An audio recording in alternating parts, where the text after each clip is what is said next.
Good morning. I wanted to show you something, and well, here, I'll show you. If you look carefully, you can see the seam of the new sod that's been laid in place here on this patch of grass in the common area, this neighborhood. And the wall behind me, the retaining wall, was rebuilt, restructured in the late fall. And so every night when they finished their project, they would park the heavy machinery on the grass in the common area, and it pretty much did a number on it, right?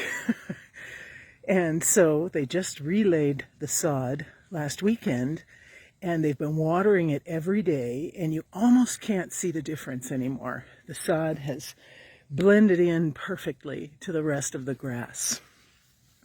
And it makes me think about the ground beneath our feet, the foundation upon which we build our lives, especially our lives of faith. There's another story that a bishop told me years ago, and he shared that there was a contractor who was highly trusted by his clients, well recommended, 5-star contractor, had been in the business for years, and he was famous for apprenticing new contractors. So each summer he would take on young men and young women who were interested in the business and teach them the ropes. I mean, what better way to learn, right? Versus a classroom. You're learning from experienced individuals who are witnessing to you the knowledge they carry in their bones right now. So this young man was part of his apprenticeship one summer.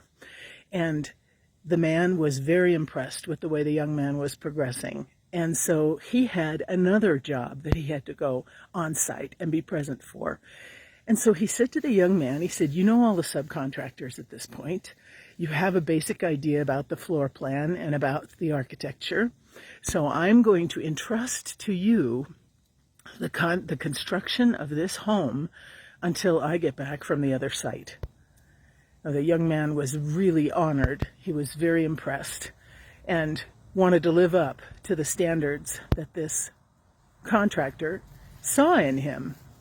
So he started working with the subcontractors. They laid the floor, and then they started on the insulation. And he was talking to some of his buddies who were also apprenticing on other sites with other contractors. And he learned from some of them that actually there was a way to build the house more cheaply than the way that this particular contractor went about business. So he started in conferring with his peers. He said, all right, well, we can order different kinds of insulation, not quite the quality, but it's in the wall anyway, so what the heck, no one's going to notice. Same with electrical, same with plumbing. With heating, he used lesser modules than he could have. Ductwork, he cut corners. And he did the same on the walls as they rose to the roof. Finally, the roof was completed, and the original contractor came back to the job site. And he was very impressed with what he saw. He went around with the subcontractors. He talked to them. He asked them what their impressions were of the young man who was apprenticing. And because they got a little bit of the kickback, they kept their mouth closed. So ultimately, when the house was finished, he was so grateful for this young apprentice's model of working together and taking initiative that he decided to call him forward one day. And he said, you know, I've got plans for you. There's some very hopeful business ahead of you because of your growing reputation and the way you finish this home on time, on budget, a little under budget even. Don't know how you did that. He said, but I have something for you. And he reached into his pocket and he pulled out the keys to the home. And he held them in front of the apprentice and he said, here you go. This house is yours.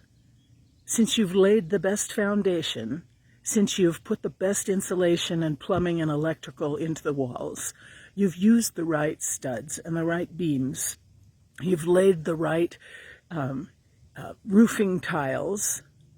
He said, I'm gifting you this home for your own. This will be a home that you treasure forever. And the young apprentice, with his mouth open, didn't quite know what to say. This home, he knew he would have to keep if he were going to keep the respect of this contractor. The corners he cut now turned around to bite him and to create a dilemma for him where he could have had top-notch plumbing, electrical, insulation. Now he had lesser, a little shoddier work than what he could have done. It just rings so true for me. What foundation are we building for ourselves spiritually? Are we laying the best sod? Are we putting the best possible elements into that foundation that we're building, this structure of faith that we're building in our lives? Of course, we lean on the contractor, heavily on the one who has taught us everything. But ultimately, we live in the home we build.